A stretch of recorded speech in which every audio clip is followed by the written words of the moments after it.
願主與你們同在。也與你心靈同在。恭讀聖馬竇福音。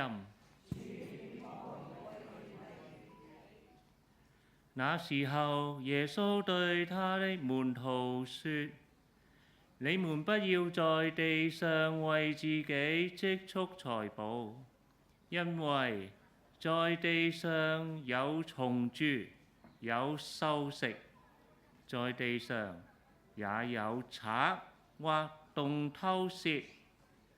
但該在天上為自己積蓄財寶，因為那裏沒有蟲蛀，沒有銹蝕，那裏也沒有賊或洞偷竊。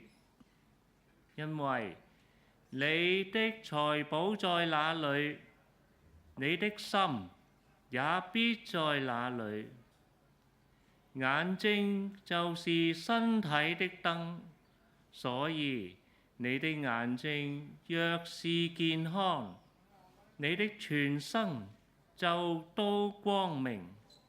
但是如果你的眼睛有了病，你的全身就都黑暗。